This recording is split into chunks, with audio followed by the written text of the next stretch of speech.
Bismillahirrahmanirrahim. Assalamualaikum warahmatullahi wabarakatuh.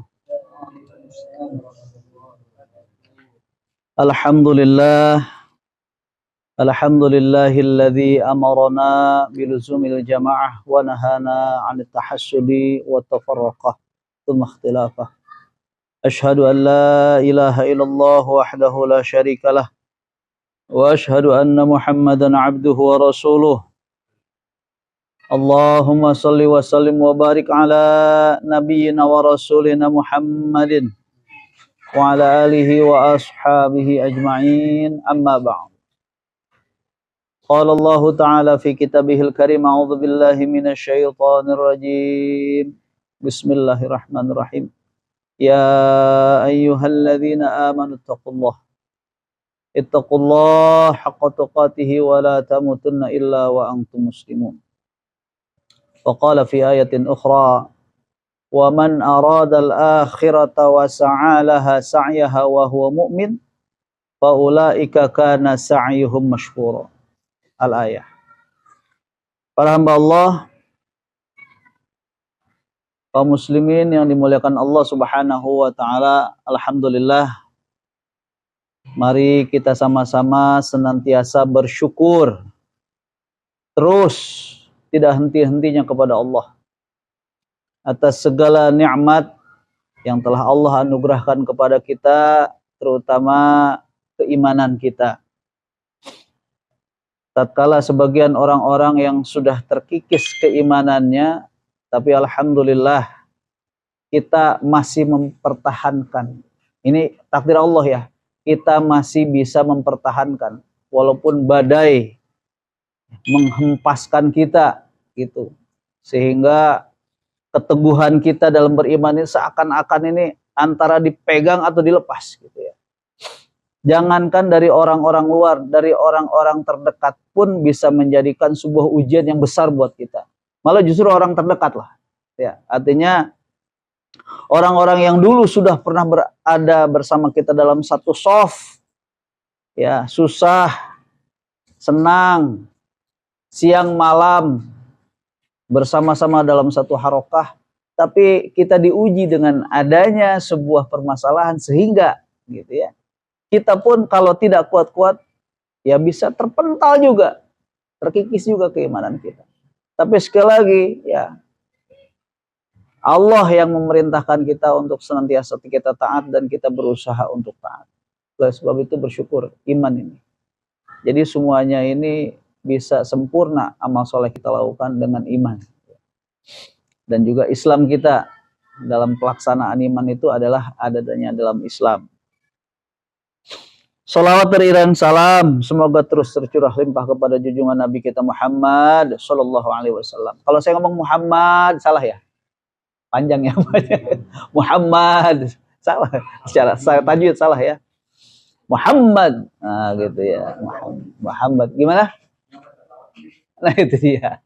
Makanya ini dipertegas sama saya gitu. Pakai kalau bahasa WhatsApp-nya pakai ditegesin gitu ya. Ada yang ngomong begitu. Makanya di sini langsung kita bedah tuh. Yang benar Muhammad apa Muhammad gitu kan. Terkadang saudara-saudara kita terbawa dengan lagam-lagam dan lagu-lagu seakan-akan syahdu gitu ya. Tapi ya begitu. Tatkala bahasa Arab itu dalam conversation, muhadatsah ya, percakapan, itu nggak terlalu memikirkan masalah tajwid, Pak. Tapi kalau misalnya baca Quran harus pakai tajwid. Orang Arab tuh kalau ngomong tuh kadang-kadang keluar dari tajwid gitu. Seperti min aina anta. Tajwidnya gimana? Min aina anta. Ya kan? Tajwid itu. Dan ketemu tak harus apa tuh? Ikhfa, gitu kan. Makanya bahasa Arab conversation, komunikasi, muhadatsah dengan Al-Quran itu beda. Karena orang Arab ada juga istilah Arab Fusha dan Arab Sukyah. Nah ini Ustaz Arif nih kemarin. Gimana Ustaz? Antum ngobrol sama orang Arab yang ada yang antum pernah ngerti nggak? Tegar nggak, ngobrol nggak antum sama mereka? Salah satunya. Pernah nggak? Bukannya belum berani gitu. Iya. Anda qadarullah nih ya. Ketika Anda mau dari lantai dasar, Anda masuk ke lift. Itu Anda ada 3 orang yang sama Anda di lift itu. Kemudian Anda ketemu sama orang Palestina. Assalamualaikum Haj. Waalaikumsalam. Min aina? Palestina. Wah, Anda langsung, barakallah, Ana min Indonesia fil umrah. Indonesia, barakallah. Bisa tuh Anda ngomong bahasa Arab. Nyangkut juga. Cuma kalau yang ngomongnya pakai bahasa Arab fusha, kadang-kadang susah. Anta jadi inta gitu ya. Pokoknya susah lah. Tapi kalau bahasa fushanya, bahasa pelajarnya gitu ya, kita insya Allah bisa. Yang di orang-orang Arab yang datang ke Indonesia yang ada di dubes-dubes tuh bahasanya bahasa fusha semua. Jadi kita ngerti gitu. Tapi kalau misalnya yang datangnya kita datang ke suknya, ke pasarnya itu dia nawar-nawarin tuh pakai bahasa Arab-Arabnya kayak gitu ya. Nggak ngerti kita. Ngerti gitu. Tapi ketika ada di Madinah atau di dalam masjid gitu yang kelihatan terpelajar atau guru-guru, jadi bisa ngomongnya gitu ya. Nah, makanya tadi secara tajwid Muhammad ya salah gitu ya. Cuma ada juga yang ngomong kayak begitu. Gitu. Wallahu alam itu salah atau benar. Cuma kaidah-kaidah tertentu ketika membaca Al-Quran nggak bisa kayak begitu. Makanya Quran itu sebetulnya walaupun ada begitu banyak lagam, kalau kita bacanya sesuai tajwidnya, kita membacanya sesuai dengan hak huruf itu tersebut, itu akan terasa indah. Indah ya. Ikhfa-nya 1 alif atau 2 harkat gitu kan. Kemudian madjaiz madwaiznya panjang pendeknya ada yang dilakukan, ada yang lurus gitu. Ada yang model pakai ayunan, itu terasa indah walaupun nggak pakai apa yang bayati, nahawan dan sebagainya. Nah para hamba Allah, terlepas dari itu semuanya ya, saya sih bersyukur aja gitu ya, selama mereka masih ingat Nabi Shallallahu Alaihi Wasallam. Ini sekarang sebetulnya masih banyak juga yang ngadain acara-acara maulid ya, ya Sohe ya. Karena sekarang kita masuk Rabiul apa nih? Rabiul Akhir, masih Rabiul Awal. Rabiul Awal kemarin, sekarang 1 bulan, wah masih banyak, insya Allah. Ya, terlepas dari orang-orang yang sedang mengagung-agungkan atau sedang mencari keabsahan tentang nasabnya sampai atau tidak ke Nabi gitu ya, kita sih memiliki keyakinan bahwasanya seseorang itu, dan Nabi pun tidak memerintahkan kita untuk berbangga-bangga dengan nasab. Tapi Rasul memerintahkan i'lamu ansabikum. Cukup kamu tuh harus mengetahui nasab kalian. Kamu tuh harus tahu silsilah kamu tuh. Bukannya kamu tuh harus bangga. Nah itu hati-hati. Ini kalau masuk ke bangga dengan silsilah itu, masuk ke jahiliyah. Orang jahiliyah bangga-bangga dulu dengan nasab-nasabnya. Tapi kalau kata i'lamu ansabikum. Ketahuilah oleh kamu nasab-nasab kamu. Kenapa? Karena jika kamu mengetahuinya akan memberikan rasa mahabbah, rasa cinta kepada saudara-saudara kita yang jauh dari kita tuh. Oh ternyata dia saudara kita juga gitu. Tapi tidak menjadikan kita bangga. Sekarang nih orang mencari nasab, alih-alih ingin dia dekat dengan nasabnya dengan Rasul, tapi dia tidak mengukur diri akhlaknya. Ya, sebetulnya itu beban buat dia sebetulnya. Kalau misalnya memang benar dia keturunan Nabi, tapi tidak sesuai akhlaknya dengan Nabi, malu. Malu. Mendingan dia nggak sesuai dengan akhlak, nggak punya nasab Nabi, tapi akhlaknya bagus, gitu kan? Sebetulnya ngaku saya nih, wow, bangga sebagai keturunan Nabi, tapi kelakuannya kayak gitu, aduh, malu-maluin aja, malu-maluin. Iya, makanya nggak sesuai. Sekarang istilah kata silahkanlah mau apakah kalau saya benar atau tidak. Kalau misalnya benar, justru saya introspeksi diri sejauh mana saya mengikuti sunnah Nabi dan sebagainya. Yang penting mah itu jawabannya seperti Akang yang sampaikan ya. Terjawab oleh Al-Hujurat berapa? 13 ya Kang. Inna akramakum ya. Selesai. Inna akramakum innallahi atqakum. Selesai itu, nggak ada nasab-nasaban. Yang paling mulia di sisi Allah ya yang bertakwa, bukan dari nasab. Ya. Nah, gitu. Jadi seharusnya introspeksi diri bahwasanya sejauh mana ketakwaan kita. Kalau misalnya kita benar-benar ada keturunan Nabi. Gitu. Jangankan keturunan Nabi. Nabi Nuh aja sama anaknya. Siapa yang ditenggelamkan oleh Allah? Kanaan itu. dicoret namanya dari keturunan Nabi. Kenapa? Ya'annahu ya'malun ghairu soleh. Dikarenakan dia beramal tidak soleh. Dicoret. Fa innahu laysa min ahlik. Dia itu bukan keturunan kamu, kata Allah. Kan Nabi Nuh protes gitu. Ya Allah, sebagaimana engkau sampaikan kepada saya bahwa keluarga saya nanti bakalan selamat. Kenapa ada anak saya yang tenggelam itu kok dibiarkan? Gitu. Maka kata Allah, wahai Nuh, kamu jangan menanyakan sesuatu yang kamu tidak ada ilmunya. Kenapa saya menenggelamkan dia? Karena dia itu bukan anak yang memiliki amalan yang soleh. Laisa min ahlik, itu bukan keluarga kamu. Gitu ya. Sekarang jadi gimana ya? Naudzubillah min dzalik. Orang sebetulnya ingin dia seperti Rasulullah. Ya. Tapi tidak ada buktinya. Tadi seperti yang saya sampaikan tadi. Wa man aradal akhirata wa sa'alaha sa'ya wa huwa mu'min fa ulaika kana sa'ihum. Surat apa, akhi? Al-Isra. Ada udah hafal berapa ayat nih? Masya Allah. Keluar tuh akhirnya imam tuh. Bahwa surat yang paling disukai oleh Rasulullah yang dibaca kapan tuh? Tiap malam lagi. Cuma ana Az-Zumar belum hafal. Terus terang aja. Al-Kahfi insya Allah apa? Ya. Ada 3 ayat sebetulnya. Ya, itu kan berurutan tuh ya. Cuma Az-Zumarnya masih jauh. An-Nahl, Al-Isra, Al-Kahfi, Maryam, Toha nih. Toha ya. Al-Isra-nya ini cuma berapa? 30 kali. 30 ayat. Ke 40 lah gitu ya. Anda dawamkan itu. Cuma memang yang lebih itu Rasul baca surat itu senang ya.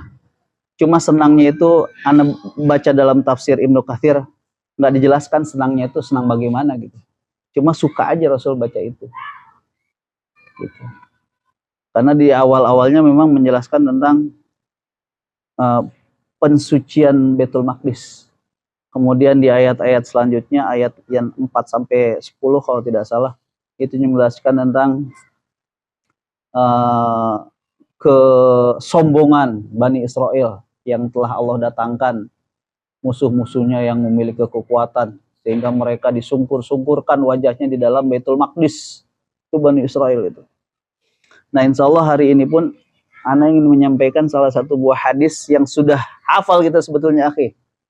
Innallaha amarakum bi khamsin wallahu amarani bihinna bil jamaah bisam'i wa ta'ah wal hijrah wal jihad fi sabilillah. Fa innahu man kharaja minal jamaah qida shibrin faqad khala arim qatal islamin unuqihi illa ayyarja. Kemudian wa man da'a bid'awal jahiliyah fa huwa min juthai jahannam. Qala ya Rasulullah wa in soma wa sholat. Qala wa in soma wa sholat. Wa za'ama annahumul muslim. Fad'ul muslimin bima sammahul mu'minin wal mu'minin azza wa jalla ibadallah. Alhamdulillah. Nah, sebetulnya itu hadisnya panjang itu. Itu hadis adanya di ujung. Hadis sebelumnya masih panjang itu. Tentang 5 perkara juga sebetulnya ya. Jadi hadis ini dari sahabat Rasulullah bernama Al-Harith Al-Ash'ari. Ada Abu Musa Al-Ash'ari, kemudian Haris Al-Ash'ari, kemudian ada siapa lagi ya? Yang Abu Musa Al-Ash'ari itu ada lagi ya? Nggak ada lagi ya? Kalau Abu Musa Al-Ash'ari. Kalau sahabat yang tenang dari Yaman tuh kan dari Yaman tuh ya, Al-Ash'ari itu ya, dari Bani Al-Ash'ari itu. Kemudian ada satu lagi Abu Hurairah ya. Dari Yaman juga, cuma dia bukan dari Ash'ari.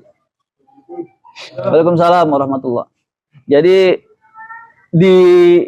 di pengetahuan Rasul, di dalam pengetahuan Rasul, orang-orang Al-Ash'ari ini orang-orang yang memiliki bacaan Qur'annya yang indah, yang lembut. Ketika dalam peperangan, Rasul bisa mengenali mereka. Ya. Ya, silakan, fadhal. Dalam peperangan, ketika para sahabat semua membuat tenda, maka yang dikenal oleh Rasulullah bahwa dia adalah orang-orang Yaman yang dari keturunan Al-Ash'ari itu karena bacaan Qur'annya seperti lebah. Jadi seperti lebah menengung gitulah. Kalau dipraktekin gimana baca Quran sampai mendengung gitu? Kalau ngeliat anak-anak lagi hafalan tuh ya, satu orang, "A'udzubillahi minasyaitonirrajim." Oh, mendengung tuh di masjid tuh. Kurang lebih seperti itulah. Begitu. Kalau satu orang nggak terdengar mendengungnya, kenapa bisa terdengar? Karena banyak. Masing-masing baca Quran, ya. Nah, pada masa Rasulullah Al-Quran kan belum dibukukan, ya kan? Itu juga masih terserak-serak, tertulis-tulis, belum dikumpulkan. Berarti modal hafalan itu.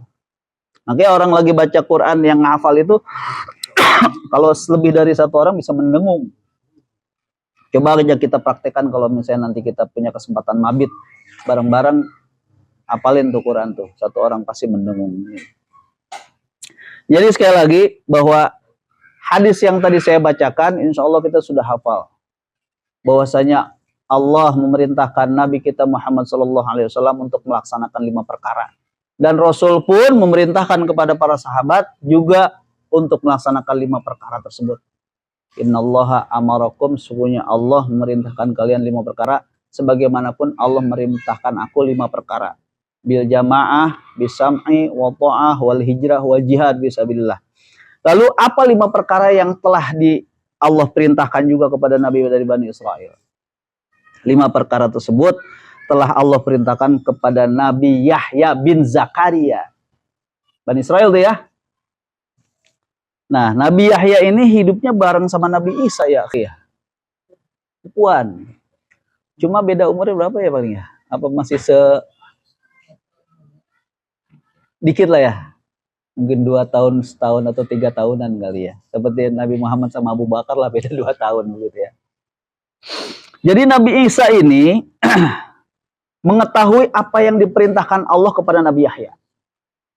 Kata Nabi Isa, "Wahai Yahya, bukankah engkau itu diperintahkan oleh Allah dengan 5 perkara untuk kamu lakukan dan juga orang Bani Israel lakukan?" Kata siapa tuh? Kata Nabi Isa, merintahkan kepada Yahya. Kata Nabi Yahya, "Iya, saya diperintahkan oleh Allah dengan 5 perkara untuk melakukan 5 perkara tersebut. Sebagaimanapun Bani Israel juga harus melakukan 5 perkara tersebut. Tapi aku lupa atau terlambat atau melalaikan perintah tersebut untuk disampaikan." Kata Nabi Isa, "Kalau begitu, bagaimana? Apa saya nyampein, apa kamu yang nyampein nih? Cepat nih, amanah dari Allah." Begitu kata siapa? Kata Nabi Isa. Nabi Isa itu terkenal lembut. Tapi tentang hak, ini pelajaran buat kita. Kalau hak jangan ditunda-tunda. Ya, sehingga sesama Nabi ini, Nabi Isa sampai negur Nabi Yahya, "Kamu diperintahkan oleh Allah, kenapa kamu lalai? Cepat sampein. Saya, apa kamu nyampein nih?" Kata Nabi Yahya, "Wahai Isa, aku takut kalau apa yang aku sampaikan ini didahului oleh kamu, aku takut dibenamkan dan disiksa." Gitu. Berarti dia lalai kan? Kalau misalnya perintah Allah kepada dia tapi yang nyampein bukan dia tapi nyampeinnya Nabi Isa gitu. Jangan, biarin saya aja. Ya, kenapa? Karena kalau nanti kamu nyampein berarti saya nggak nyampein dong. Saya takut disiksa oleh Allah dan saya takut dibenamkan oleh Allah. Kenapa dibenamkan? Karena teringat kepada peristiwa yang dialami oleh siapa? Saudaranya Nabi Musa juga, Qarun. Ya, Qarun itu baca Tauratnya bagus, merdu Qarun itu. Ya, soleh Qarun itu. Tapi diuji dengan kekayaan, akhirnya seperti itu. Sampai Nabi Musa difitnah oleh Qarun dengan memerintahkan wanita untuk mengaku bahwa dia pernah berzinah dengan Nabi Musa. Sampai Nabi Musa juga difitnah oleh orang-orang Bani Israel bahwa tubuh Nabi Musa itu ada cacatnya. Sahih kan gitu ya? Ya, makanya di sana disebutkan dalam surat As-Saff, "Wa idz qala Musa li banihi ya Bani Israel lima tu'dzunani." Apa terusannya tuh? Ani Rasulullah ilaihi. Tatkala Musa berkata kepada Bani Israel, "Wahai Bani Israel, kenapa kau selalu menyakiti aku? Bukankah engkau tahu aku ini adalah utusan Allah untuk kalian?" Gitu. Nah, jadi ini ceritanya Israeliat atau nggak tahu ya, saya masih baca dalam Ibnu Katsir juga. Jadi ketika itu Nabi Musa mandi gitu, pakainya ditaruh di atas batu, batunya lari sampai Nabi Musa tuh mengejar si baju itu yang dibawa lari oleh batu tersebut. Ini batu bisa lari, ini di luar pemikiran kita ya, karena kalau saat ini nggak mungkin. Tapi saat itu ya bisa jadi. Kenapa? Karena kejadiannya kepada seorang nabi. Dan yang menyampaikan juga nabi, bukan sembarangan, bukan cerita-cerita yang dongeng-dongeng gitu ya. Nah, sehingga terlihatlah badan Nabi Musa secara utuh oleh Bani Israel. Bahwa apa yang selama ini ditujukan oleh Bani Israel, Nabi Musa itu badannya ada cacatnya, ternyata bersih sebersih-bersihnya. Nah, kata Nabi Musa, kenapa engkau selalu menyakiti aku? Aku ini Rasul, benar. Sampai aku dipermalukan seperti itu. Apa sih maksudnya yang mau kalian tuh? Oh, ternyata desas-desusnya Musa itu nggak pernah terbuka auratnya karena ada penyakit di dalam tubuhnya. Ternyata Allah kasih kejadian seperti itu. Nah, ternyata apa yang kamu perkirakan kan nggak benar tuh. Musa ternyata badannya bagus. Gitu depan Israel. Nah, para hamba Allah. Jadi, kembali ke yang tadi. Nabi Yahya kemudian mengumpulkan seluruh Bani Israel di Baitul Maqdis. Saking penuhnya itu Baitul Maqdis sampai keluar-keluar. Sampai keluar-keluar. Siapa? Bani Israel yang sampai keluar-keluar. Ayo kumpul. Kenapa? Karena aku ingin memberitakan kepada kalian perintah dari Allah Subhanahu wa taala. Apa perintah tersebut? Pertama, perintahnya adalah an ta'budullaha wa la tusyriku bihi syai'an. Jadi sama aja kayak syahadat nih ya. Kalau saya asyhadu an la ilaha illallah wa asyhadu anna Muhammadar Rasulullah. Kalau ini an ta'budullaha wa la tusyriku bihi syai'an. Hendaklah engkau menyembah Allah dan janganlah engkau mensekutukannya. Kenapa? Karena perumpamaannya orang yang mensekutukan Allah itu adalah seperti seorang yang membeli budak dengan emas dan perak yang dia milikinya. Kemudian dia mengatakan kepada budak itu, wahai budakku, ini adalah rumahku. Ini adalah pekerjaanku. Maka kerjakan semuanya untuk aku. Akan tetapi si budak ini malah justru melakukan semuanya bukan untuk dia, tapi untuk orang lain. Padahal si budak ini sudah dibeli dengan tadi emas dan perak. Dia seharusnya bekerja hasilnya untuk si majikannya, tapi malah dia justru bekerja hasilnya adalah untuk orang lain. Maka kata Rasulullah di situ. Bukan kata Rasulullah, kata Nabi Yahya. Siapa yang mau punya budak seperti itu gitu. Jadi apa namanya tuh kalau misalnya seperti itu, pengkhianatan ya. Udah dikasih amanat, udah dimuliakan dia, udah dimerdekakan, dibeli gitu ya. Berarti kan istilahnya kalau budak mah dulu serah majikan mau diapain. Tapi jadi pada masa Islam ada nggak budak? Tetap ada. Cuma kondisinya berbeda. Dulu sebelum Islam datang, budak itu mau diapain aja serah. Mau dibunuh ya boleh-boleh saja, mau diapain. Kalau dalam Islam, apa yang kamu makan, budak kamu juga makan. Apa yang kamu pakaian, maka budak kamu juga pakaian, seperti itu. Diangkat derajat budak, tapi tetap statusnya masih budak. Tapi kepemilikan dan kebutuhannya sama seperti si majikan. Gitu. Makanya banyak yang seperti Bilal kan, seperti Salman Al-Farisi, Salman Al-Farisi nggak ikut perang Badar ya. Akhirnya pada perang Khandaq ikut gitu ya. Kalau Uhud ikut nggak ya? Belum ya. Ikutnya di ini kan? Iya enggak, Uhud berarti ikut. Nah, jadi permisalan tadi anta'budallah seperti apa?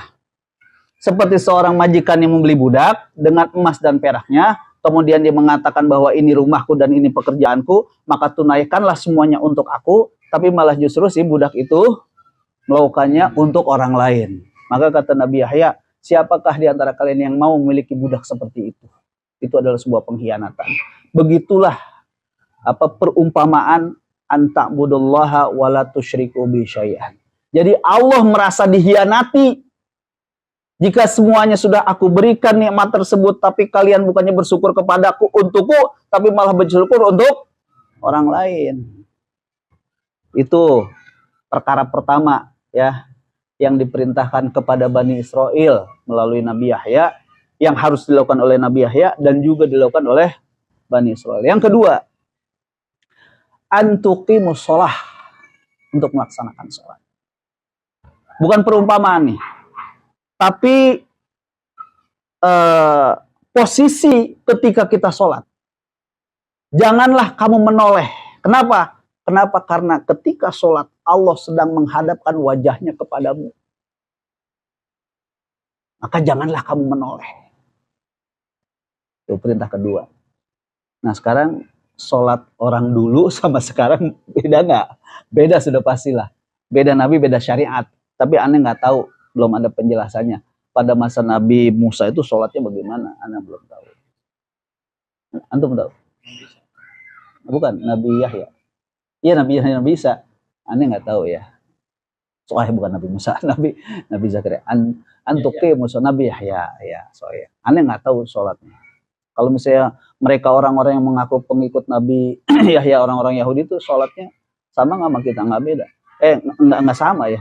Tapi ada juga Anda pernah ngelihat gambar atau video gitu yang sholatnya ada rukunya juga gitu.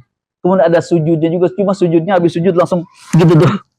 Apa tengkurap gitu. Wallahu alam. Ya kembalikanlah. Yang penting disyariatkannya kepada mereka Bani Israel untuk juga sama seperti kita, yang penting melaksanakan sholat. Tapi syariat bagaimana cara sholatnya tentu ada sebuah perbedaan. Nah, ketika kita sholat itu, maka janganlah kamu menoleh. Kenapa? Karena Allah sedang menghadapkan wajahnya kepada kamu. Nah, kalau menoleh nggak boleh. Tapi kalau mata boleh nggak? Nah, kalau mata boleh nggak boleh? Kenapa? Melirik ya. Disebutkan dalam satu hadis ketika sholat matanya melirik itu dicuri oleh setan. Tapi Rasul juga pernah melakukan sesuatu ketika kamu sholat. Lalu kamu melihat ada dua kelabang, ada dua binatang kan? Kelabang dan ular. Berarti itu mata kamu tuh sedang kemana tuh? Ke tempat sujud. Tapi ketika ada sesuatu yang mengganggu kamu, mata kamu juga akan menoleh juga. Jadi ada sesuatu yang dibolehkan mata menoleh jika hal itu sangat-sangat urgent, berbahaya. Padahal tadi ya, janganlah kamu menoleh ketika kamu berhadapan dengan Allah. Kenapa? Karena waktu sholat itu Allah sedang menghadapkan wajahnya ke kamu.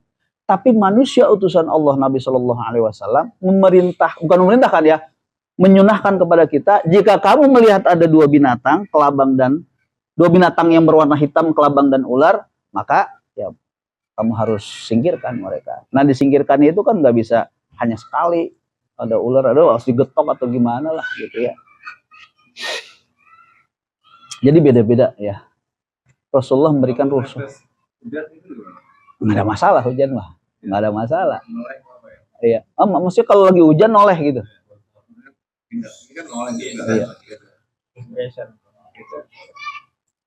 Begini, Rasulullah waktu sujud ketika ada tanda-tandanya Lailatul Qadar, jidatnya basah. Berarti Rasulullah waktu sujud itu letak tempat sujudnya itu dalam keadaan basah. Kalau kehujanan sih nggak bakalan membuat kita batal, enggak. Kalau hujan celak-celak udah diem aja. Masa kita mau pindah cuma kalau gitu ya, pindahlah karena itu mudorot ya, bukan mudorot, sesuatu yang bukan kita kehendaki gitu. Allah yang berkehendak seperti itu ya gitu boleh. Cuma kalau kita melihat orang-orang yang sholat di kutub utara, salju gitu, masya Allah. Jangankan hujan, salju aja di sholat. Terus bagaimana kondisi di Arab Saudi yang dia panas seperti itu, sholat di tengah di pinggir mobil ketika dalam perjalanan. Antum pernah ada orang yang sholat pinggir jalan pakai mobil berhenti enggak? Itu dari tempat tempat mikot sampai sana nggak ada. Bir Ali dan Bir Ali ke sana nggak ada ya. Iya. Ya, artinya hal itu tidak tidak menjadikan kita batal gitu. Kita tidak boleh bergerak jika gerakan kita itu memang benar-benar sengaja gitu, ngorek-ngorek, main-main nggak boleh, nggak boleh. Cuma kalau misalnya, tapi Rasul juga ketika kita nguap katanya jangan ditutup, biasa aja tahan. Dari tahan aja gitu. Jadi sholat. Perintah pertama anta'budallaha wa la tusyriku bi syai'an. Yang kedua adalah antuqimus shalah. Yang ketiga adalah antasuma, puasa. Nah, puasanya juga syariatnya wallahu alam. Yang penting mereka juga melaksanakan puasa. Karena diperkuat ya dalam surat Al-Baqarah, kama kutiba 'alal ladzina min qablikum. Karena orang dulu juga diperintahkan untuk berpuasa. Tapi puasanya wallahu alam. Kalau Nabi Musa sendiri puasanya 40 hari. Nah, itu bagaimana kekuatannya melaksanakan puasa 40 hari, jangan disamakan dengan kekuatan manusia saat ini. Bisa jadi yang orang-orang dulu kuat lah. Ya, kenapa? Karena ketika Nabi SAW Isra Mi'raj itu bertemu dengan Nabi Musa, ketika ditanya, bagaimana perintah Allah? Kamu diperintahkan sholat berapa banyak? Gitu kan? Berapa banyak waktu itu? 50. Balik lagi. Diperintahkan oleh Nabi Musa. Kenapa? Umatku tuh kuat-kuat. Dia aja belum tentu bisa melakukan hal itu. Berarti umat Nabi Musa tuh kuat-kuat. Bisa jadi puasanya segitu. Nah, kalau kita benar-benar umat Nabi Muhammad yang sangat disayang oleh Allah Subhanahu wa taala. Apa bukti sayangnya? Kita umat Nabi terakhir tapi kita dipersilahkan oleh Allah untuk masuk surga duluan. Sebelum yang lain masuk surga. Berarti kita disayang ya? Disayang. Bersyukur, kita bersyukur ada di umat Nabi terakhir itu. Jadi puasalah. Perumpamaan orang puasa adalah seperti seseorang yang berada di tengah kerumunan, lalu dia membawa sebuah tempat yang isinya adalah minyak kasturi yang memberikan harum kepada orang-orang yang ada di sekitarnya. Makanya orang yang berpuasa itu harumnya itu lebih atyab. Apa atyab? Atyab itu ismu tafdil daripada tayyib ya. Kabir akbar. Tayyibun atyab berarti lebih, memiliki arti lebih wangi bila dibandingkan dengan minyak kasturi. Antum bawa minyak apa? Antum bawa minyak kasturi gak? Minyak apa? Ada mis, gitu. Mis kan kasturi tuh. Ada hajar aswad. Kemudian ada kiswah, gitu kan. Nah, itu diantara yang itu paling enak katanya mis gitu, kasturi. Cuma yang Anda pernah beli di rehab itu, di condet, Anda sukanya kiswah Ka'bah. Ya, beda-beda ya. Jadi kenapa orang berpuasa itu mulutnya yang sebetulnya secara rasional itu bau, tapi dikatakan menurut Allah itu lebih harum daripada minyak kasturi? Apa itu yang menyebabkan hal itu? Karena padahal mah kalau misalnya kita bauin sendiri bau banget lah, nggak mungkin gitu. Kenapa kok dia sampai Allah memujinya bahwa orang puasa itu baunya lebih harum daripada minyak kasturi? Li'annahu yatruku ta'amahu wa syarabahu wa syahwatahu li ajli. Kenapa dia sampai wanginya seperti itu, mulutnya sampai bau gitu? Itu dikarenakan dia tuh taat sama saya. Ninggalin makan, ninggalin minum, ninggalin syahwatnya untuk aku sampai dia melakukan hal itu. Sehingga orang yang berpuasa, jangankan puasanya, sedekahnya, tidurnya aja pahalanya luar biasa. Apalagi gitu cuman baunya doang. Yang di mata manusia secara hawa nafsu itu wah bau busuk lah, yang namanya perut nggak diisi keluar gas, jangan pasti bau. Tapi di hadapan Allah, kenapa dia sampai begitu? Karena dia taatnya kepada saya. Makanya ar-rihu shaumu afamus shaim atyabu min ar-rihil misk. Dari itu. 3 tuh. Pertama apa? Anta'budallaha wa la tusyriku bihi syai'an. Yang kedua tuqimas shalah. Yang ketiga adalah antasuma, bukan Ramadan, antasuma. Yang ketiga adalah yang keempat as-shadaqah. As-shadaqah. Beda nih sama kita tadi kan, yang perintah itu 5 perkara. Ini beda nih. Antas-shadaqah. Shadaqah itu dimisalkan, diperumpamakannya. Ini kata Nabi Zakaria. Ya, Zakaria karena Isa tadi, saya apa ente yang nyampein nih? Kalau saya nih, kalau ente gitu. Jangan dah. Aneh takut kalau misalnya ente nyampein nanti Allah ngadab aneh gitu. Ya udah aneh nyampein aja. Nah, orang yang bersedekah itu adalah seperti seseorang yang dikejar oleh musuh.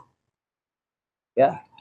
Ketika dikejar oleh musuh, tertangkap dia. Maka diikatlah tangannya, dibelenggukan sampai ke leher. Nah, ketika mau dieksekusi, orang yang mengeksekusi itu menawarkan sebuah pembebasan. Bagaimana? Kalau misalnya saya bebaskan, mau nggak kamu? Mau? Ya udah saya bebaskan. Jak. Apa artinya? Artinya adalah sodakoh itu adalah sebagai penebus dosa. Kan ada yang mengatakan dalam hadis Rasulullah, as-sodakotu tanfaul bala. Sodakoh itu untuk mencegah bala. Dan as-sodakoh itu bisa menghapus dosa. Ya, karena kesalahan-kesalahan kita yang bersifatnya tidak sengaja dan bukan syirik akan terhapus dengan sebuah amal kebaikan. Salah satunya adalah sodakoh. As-sodakotu huwa burhan. As-sodakoh itu adalah bukti. Bukti bahwa kita beriman kepada Allah dibuktikan dengan sodakoh itu.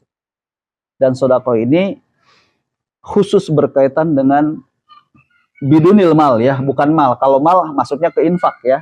Karena yunfiqu malahu fi sabilillah. Ada yunfiqu malahu fi sabilit taghut. Tapi kalau sodakoh, kullu ma'rufin sodakoh. Setiap kebaikan itu pasti sodakoh. Jika dia beriman. Jika dia beriman. Tadi kan gitu. Waman aradal akhirata wa sa'alaha sa'ya wa huwa mu'min. Ya, barang siapa yang menginginkan akhirat dan dia ada usaha untuk bisa menggapai akhirat itu, syaratnya dia beriman. Kalau beriman maka semua amalnya itu pasti. Yang kedua ada usahanya. Jadi sodakoh itu diumpamakan oleh Nabi Zakaria adalah seperti Nabi Yahya, Soheh. Zakaria bapaknya ya. Yahya bin Zakaria udah wafat duluan gitu.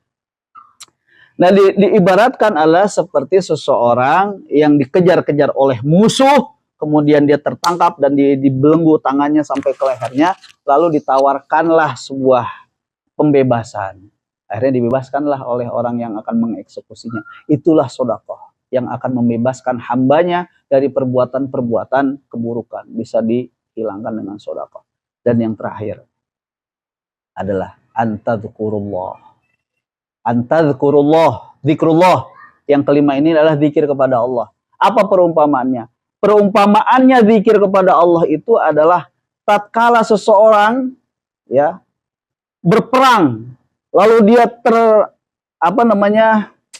tersudutkan, dia udah mau kalah nih. Sama juga tadi, dikejar juga oleh musuhnya sampai dia menemukan sebuah benteng, lalu di benteng itulah dia menjadi selamat. Apa maknanya? Maknanya zikir itu adalah bisa menyelamatkan orang dari godaan setan. Gitu ya. Jadi orang yang zikir itu akan sangat bisa terhalang dirinya dari godaan setan. Makanya banyak zikir. Ala bidzikrillah tatmainnul qulub. Ingatlah dengan mengingat Allah, hati kita akan menjadi tenang. Kenapa hati bisa tenang? Kenapa hati tidak bisa tenang? Karena hati selalu diwaswis di sudurin nas. Dihembuskan, dibisik-bisikan oleh jin. Ya, oleh sebab itu dia berzikir, maka ingat kepada Allah itu akan menjadikan dirinya terbebas dari godaan-godaan syaitan. Nah, itulah para hamba Allah 5 perkara yang kita baru tahu nih. Yang selalu kita bacakan yang tadi dulu. Amarakum bi khamsin Allahu amaroni bihinna bil jamaah. Ternyata memang hadis itu sebelumnya juga perintah 5 perkara itu juga Allah perintahkan kepada nabi-nabi Bani Israel juga. Akan tapi isinya beda. Kalau misalnya yang pertama, kalau kita ada bil jamaah, bisam'i wa ta'ah wal hijrah wal jihad. Kalau yang pertama, anta'budallaha wa la tusyriku bihi syai'an, antuqimus shalah wa antasuma, kemudian as-sadaqah, dan yang kelima zikrullah. Ada ayatnya berapa gitu. Soalnya nggak ada dalam hadis ini, tidak dijelaskan. Cuma kita jadi tahu, oh ternyata hadis itu yang kita hafal itu adanya di ujung.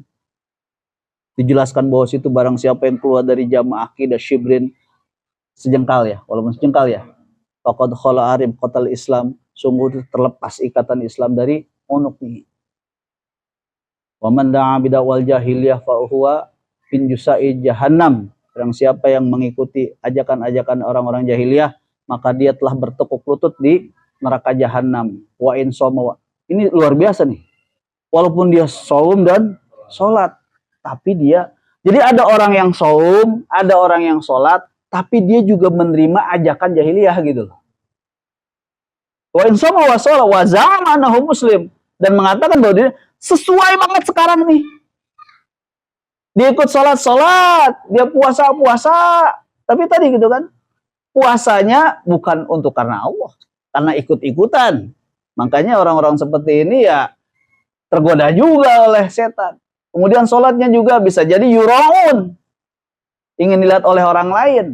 Sahun, dia lalai. Walaupun dia mengaku dirinya muslim, tapi dia juga tidak menolak dirinya ketika ada ajakan orang-orang jahiliyah untuk melakukan ya kemaksiatan. Oke, jadi sholat oke, maksiat oke, yang halal oke, yang haram oke. Walaupun dia ngaku dirinya muslim, kata Allah, min jusai jahannam. Naudzubillah min dzalik ya. Ya gitu. Tibqatal Islam min unuqihi hatta yarji'a ya. Sampai dia kembali, gitu ya. Kemudian fad'ul muslimin bima samahul bihi muslimin wal mu'minin ibadallah azza wa jalla. Panggillah orang-orang mukmin itu dengan ya sebutan orang-orang beriman.